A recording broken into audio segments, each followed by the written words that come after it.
Assalamualaikum warahmatullahi wabarakatuh. Perkenalkan, nama saya Lana Septiana dengan NIM 252100048. Pada video ini, saya akan melakukan reflection kritis terhadap sebuah video podcast edukatif yang membahas pendidikan, IPK, serta relevansi kuliah dalam membentuk karakter dan keterampilan mahasiswa.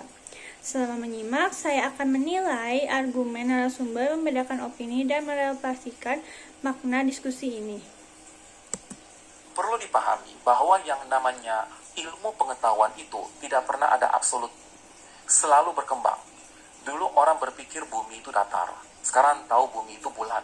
Dulu orang berpikir namanya otak manusia itu hanya akan berkembang sampai umur 20-an.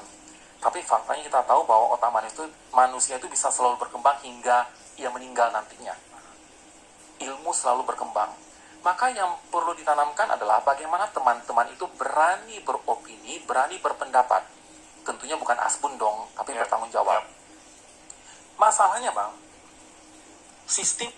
Saya izin pause sebentar. Pernyataan bahwa ilmu pengetahuan tidak pernah absolut menggunakan opini konseptual, bukan fakta ilmiah karena didukung contoh. Pesan di sini adalah mahasiswa didorong untuk berani beropini dan tetapi bisa bertanggung jawab. Pendidikan kita itu pun juga sangat bergantung kepada KPI.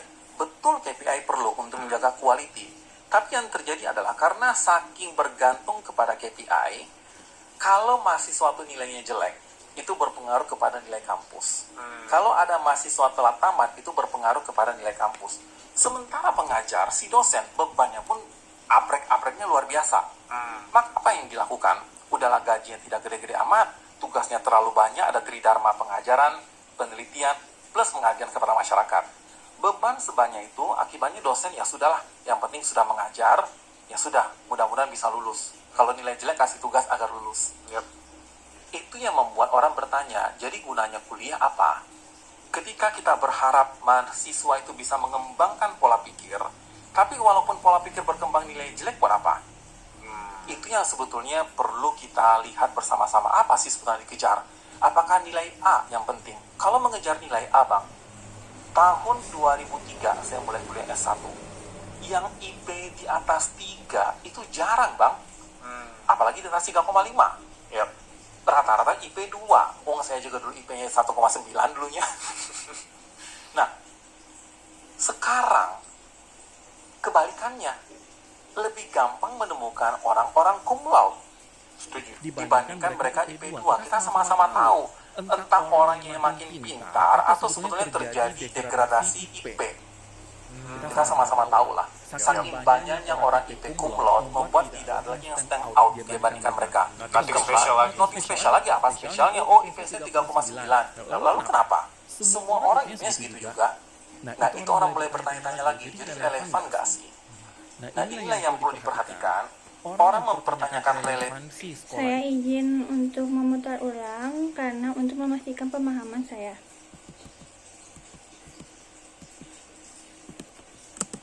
Setuju. Dibandingkan mereka IP 2, kita sama-sama tahu, entah orangnya yang makin pintar atau sebetulnya terjadi degradasi IP. Kita sama-sama tahu lah, saking banyaknya orang IP cum laude membuat tidak ada lagi yang stand out dibandingkan mereka. Nothing spesial lagi. Apa spesialnya? IP saya 3,9. Lalu kenapa? Semua orang IP-nya segitu juga. Nah, itu orang mulai bertanya-tanya lagi, jadi relevan nggak sih? Nah, inilah yang perlu diperhatikan. Orang mempertanyakan relevansi sekolah ini perlu atau tidak gara-gara outputnya seperti ini loh.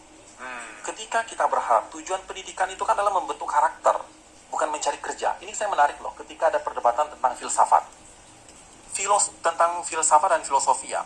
Filosofi pendidikan kita itu kan bukan untuk mencari kerja sebetulnya. Filosofi pendidikan kita itu adalah untuk membentuk karakter manusia, mencerdaskan bangsa, bagaimana ia berani berpikir, bagaimana ia bisa berdialektika dengan baik, berargumen, bukan berdebat loh. Hal-hal seperti itu yang seharusnya di kampus-kampus muncul. Yang itu sayangnya, suka tidak suka kita sadari, tidak tampak lagi seperti zaman dahulu.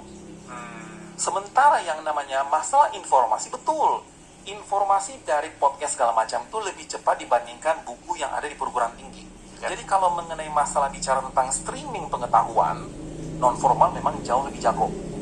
Tetapi di mana membentuk karakter, disitulah seharusnya kampus atau sekolah berperan. Yang sayangnya, itu yang semakin tidak tampak. Karena sekarang berorientasi pada nilai di atas kertasnya seperti apa. Karena memang itulah yang ternilai, yang tangible. Yang namanya karakter kan nggak nampak. Itu yang sekarang ini saya lihat kurang tampak bagaimana upaya untuk membentuk karakternya. Itu yang perlu dikritisi. Saya juga ketika Dr. Ermi tadi menjelaskan tentang itu, jadi flashback nih ke fase-fase ketika masih kuliah dulu. Iya. Secara ranking, aku juga ranking akhir di kelas gitu. Even sampai serius, yang terakhir mas. Ini jejak digital dan semua teman-teman tahu ya, teman-teman terdekat aku tahu. Oke. Dan even masuk ke kuliah juga IP aku masih termasuk rendah di bawah 3 dan itu jadi hal yang bikin aku inferior dalam konteks akademis ya. Ya. Tapi ada sisi willingness tersendiri untuk Saya jemput sebentar. Di bagian ini menekankan bahwa tujuan pendidikan bukan semata mencari kerja, tetapi membentuk karakter. Saya menilai sebagai pandangan filosofis pendidikan yang kuat, meskipun tidak disertai data kualitatif.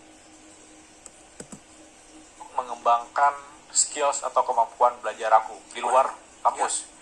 Apakah itu penting bagi mahasiswa-mahasiswa atau teman-teman yang menonton ini? Karena terlepas lu mau ranking atau IP lu rendah, tapi lu harus punya keseriusan terhadap satu hal nih. Apakah lu jadi atlet, apakah lu mau jadi apapun yang lu kejar gitu. Curiosity macam itu bang yang harusnya bisa terbentuk dilahirkan dari sekolah-sekolah. Punten banget, tidak jarang saya menemukan mahasiswa yang tidak kelihatan curiosity-nya apa selain IPK tinggi. Gue yang penting mengerjakan tugas, yang penting gue belajar IP gue tinggi, tapi di luar itu dia tidak punya skill apapun. Kita sekarang ini tahu, di dunia kerja saat ini terlalu banyak dibutuhkan skill-skill yang sayangnya itu tidak diajarkan di perguruan tinggi. Dan memang itu tidak masuk dalam kurikulum, jadi mau berapa? Apa yang diajarkan di perguruan tinggi atau di sekolah-sekolah adalah apa yang tertera di kurikulum. Di luar itu, ya memang kita harus mencari sendiri. Dan di era sekarang yang namanya dunia kerja, yang paling dibutuhkan itu kan bukan cuma perkara gelar akademik saja bang, justru skill yang ditonjolkan. Kalau mengenai masalah IP, mengenai masalah pendidikan, semua orang juga seperti itu. Minimal S2 kah, minimal S1 kah, IP S9 kah, udah semuanya kayak gitu kok. Yang menjadi pembeda apa? Hanya dua, skill dan portofolio. Ini kan dua hal yang harus dicari di luar kampus. Bagaimana cara membuat orang punya ini jika ia punya curiosity? Pertanyaannya, curiosity itu muncul dari mana? Curiosity bisa muncul jika orang itu...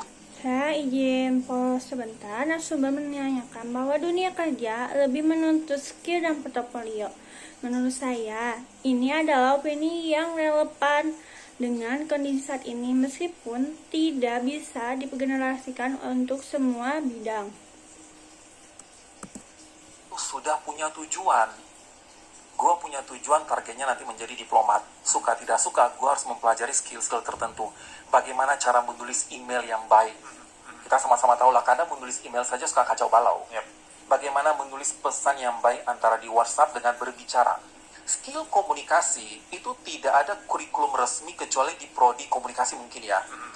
Tetapi realitanya, kemampuan komunikasi itu begitu krusial dalam hidup. Mau dapatkan di mana? Harusnya kan di perguruan tinggi. Bukan dalam bentuk kurikulum, tapi dalam bagaimana kita komunikasi. Sesama dosen atau antar dosen dengan mahasiswa atau antar mahasiswa, dalam organisasi mahasiswa, bagaimana cara berdialektika yang baik, bagaimana cara beropini yang baik. Lagi-lagi, itu yang sepertinya mulai hilang. Mudah-mudahan tidak hilang ya, saya tidak bilang hilang sama sekali, tapi nampak sekali mulai hilangnya. Banyak yang sudah membuktikan. Setelah menyimak keseluruhan diskusi, saya menyadari bahwa masalah pendidikan bukan hanya tentang IPK, tetapi tentang bagaimana kampus membentuk cara berpikir, rasa ingin tahu, dan karakter mahasiswa.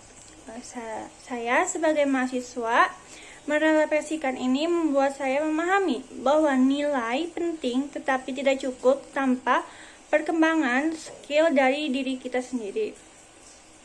Demikian reflection kritis yang saya lakukan. Melalui proses menyimak ini, saya belajar bahwa menyimak bukan sekedar mendengarkan, tetapi juga menilai, mempertanyakan, dan merefleksikan gagasan secara kritis. Sekian dan wassalamualaikum warahmatullahi wabarakatuh.